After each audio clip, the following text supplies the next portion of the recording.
Hello મિત્રો, આજે આપણે જીપીસી ક્લાસ 1 નો જે નવો સિલેબસ આવ્યો છે તેનું કમ્પેરિઝન કરવી. ઘણા વિદ્યાર્થી મિત્રોને કન્ફ્યુઝન છે કે ઇતિહાસ અને સાંસ્કૃતિક વારસાનો ટોપિક ઘટેલા છે. તો આજે એના માટે ચર્ચા કરી લેવી આપણે, કારણ કે ઘણા વિદ્યાર્થી મિત્રોની કોમેન્ટ આવે છે કે સિલેબસ ઓછો થયો છે તો મારા કયા કયા ટોપિક રીડ કરવા, કયા ન કરવા.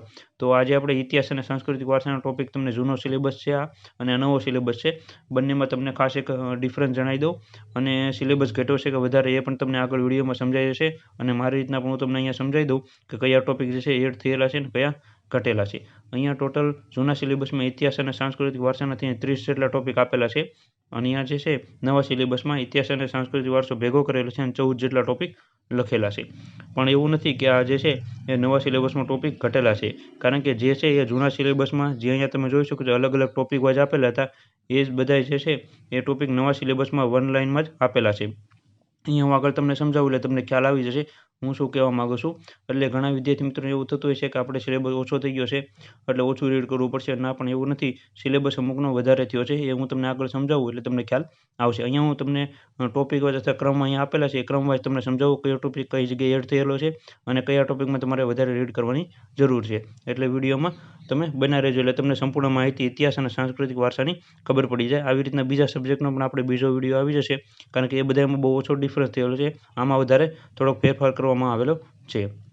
અહીંયા પહેલાં તમને ઇતિહાસમાં જણાવી દઉં તો કે ઇતિહાસમાં જે છે એ સિલેબસમાં અહીંયા નવા સિલેબસમાં 1 થી 7 નંબરના ટોપિક છે ઇતિહાસના છે, અને જૂના સિલેબસમાં તો અલગથી જ વિભાગ આપેલો છે ઇતિહાસના 20 ટોપિક. તો એ બંનેનું કમ્પેરિઝન તમને જણાવી દઉં તો કે અહીંયા પહેલો ટોપિક તમે જોઈ શકો સિંધુકીની સભ્યતા લખેલું છે, અને આમાં અલગ અલગ લખેલા છે, જેમ કે લાક્ષણિકતાઓ, સ્થળો, સમાજ, સાંસ્કૃતિક, ઇતિહાસ, કળા, ધર્મ, એવી રીતના અલગ અલગ લખેલું છે. પણ અહીંયા ખાલી એટલું જ લખેલું છે સિંધુકીની સભ્યતા. હવે આનો એ મતલબ થાય કે સિંધુકીની સભ્યતામાં જે પણ મહત્વના મુદ્દાઓ આવે છે, આ બધા મુદ્દા તો તમારે ખાસ કરવાના જ છે, પણ એની જોડે બીજી કંઈ માહિતી હોય તો તે પણ તમારે રીડ કરવી પડશે. આનો મતલબ એ થયો કે સિલેબસ તમારો વધ્યો છે, ઘટ્યો નથી, કારણ કે આમાં એક ખાલી ટોપિકનું નામ આપી દીધું એટલે આ ટોપિકમાંથી ગમે એ પ્રશ્ન પૂછાઈ શકે છે. પહેલાં અહીંયા વિભાગ વાઇઝ હતું, જેમ કે ઇતિહાસ, કળા, ધર્મ, સિંધુખંડની સભ્યતા અને ગુજરાત, એવી રીતના માહિતી આપેલી હતી. તો એ ટોપિક કરતા તો એમાંથી પ્રશ્ન પૂછાતા હતા. પણ હવે એવું નથી. હવે તમારે સંપૂર્ણ ટોપિક કરવો પડશે. જે તમારી પાસે મટીરિયલ છે, જે બુકમાંથી તમે રીડ કરતા હો, એમાં બધા મુદ્દાઓ તમારે રીડ કરવા પડશે. પછી અહીંયા પહેલો ટોપિક જે આપેલો છે એમાં 2 આપેલા છે, એક અને બીજો ટોપિક. જેમ કે બીજો ટોપિક અહીંયા છે વૈદિક યુગ, જૈન ધર્મ અને બૌદ્ધ, તો એ ટોપિક પણ આમાં કવર કરવામાં આવેલો છે. એટલે એક જ પોઈન્ટમાં 2 ટોપિક છે. પછી ત્રીજા નંબરનો અહીંયા ટોપિક જે છે એ ભારતમાં પરના વિદેશી આક્રમણો અને તેનો પ્રભાવ આપેલો છે. તો અહીંયા એ છે મધ્ય એશિયા સાથેના સંપર્કો અને તથા પરિણામો. પરિણામો એટલે યુદ્ધ થયેલા હોય તો તેના પરિણામો, અથવા મધ્ય એશિયા સાથેના જે કંઈ સંપર્ક અથવા જે કંઈ ઘટનાઓ બનેલી હોય છે, આક્રમણો અથવા જે કંઈ સંધિઓ અથવા જે કંઈ થયેલું હોય છે, તો તે બધું અહીંયા તમારે રીડ કરવું પડશે. અહીંયા ટોપિક વાઇઝ નથી આપેલું, મધ્ય એશિયા સાથેના સંપર્ક આપેલા, એટલે દરેક દેશ અથવા દરેક જે વિદેશી આક્રમણો જે થયેલા બધાય તમારે રીડ કરવા પડશે. એટલે અહીંયા જે છે તમે ખાસ ધ્યાન રાખજો, ટોપિક વધ્યો છે, ઘટ્યો નથી.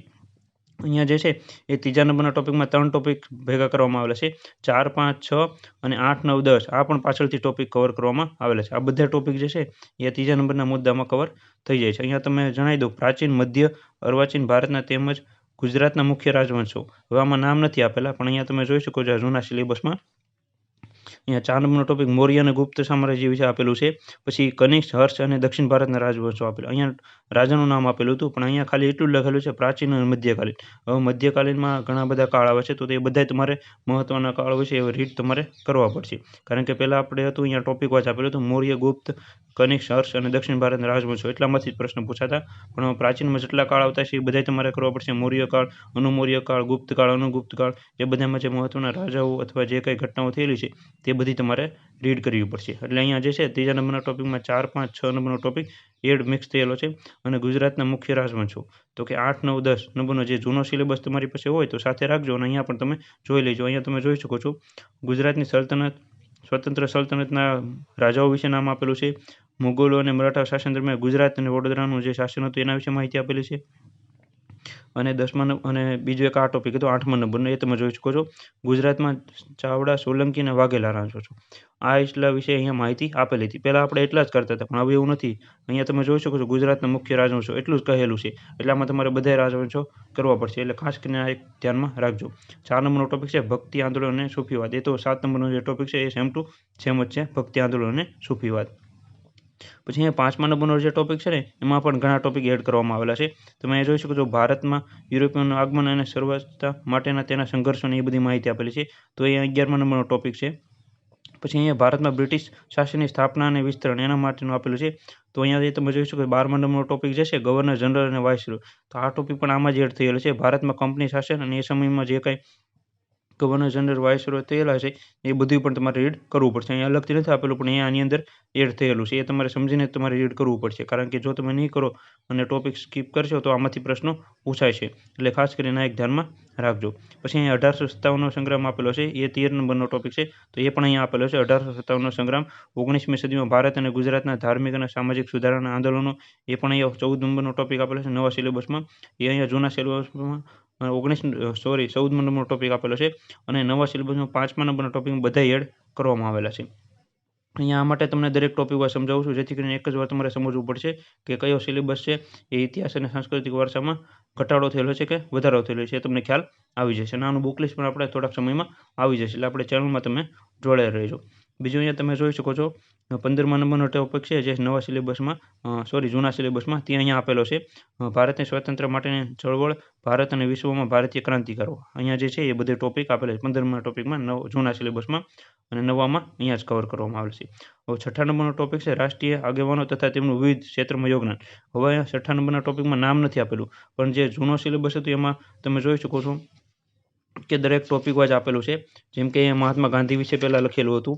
પછી સ્વતંત્ર ચળવળ, તેમાં સ્વતંત્ર એકીકરણમાં સરદાર પટેલની ભૂમિકા, ડૉક્ટર બાબા સાહેબ આંબેડકર, આના વિશે માહિતી લખેલી હતી. આ અલગ અલગ ટોપિક 17, 18, 19 કરેલું હતું. પણ એ એવું નથી, અહીંયા ડાયરેક્ટ એવું જ લખી દીધું રાષ્ટ્રીય આગેવાનો તથા તેમનું વિવિધ ક્ષેત્રમાં યોગદાન. એટલે તમારે આ 3 તો કરવાના જ છે, પણ આની સાથે સાથે બીજા પણ તમારે કરવાના છે જે મહત્ત્વના હોય છે એ સમયના રાષ્ટ્રીય આગેવાનો. તે બધાય તમારે રીડ કરવા પડશે. હવે પછી 7મા નંબરનો ટોપિક છે આઝાદી પછીનું ભારત અને ગુજરાત. તો તે જે છે અહીંયા 20 નંબરનું ટોપિક આપેલું છે આપણે જૂના સિલેબસમાં, તમે જોઈ શકો છો.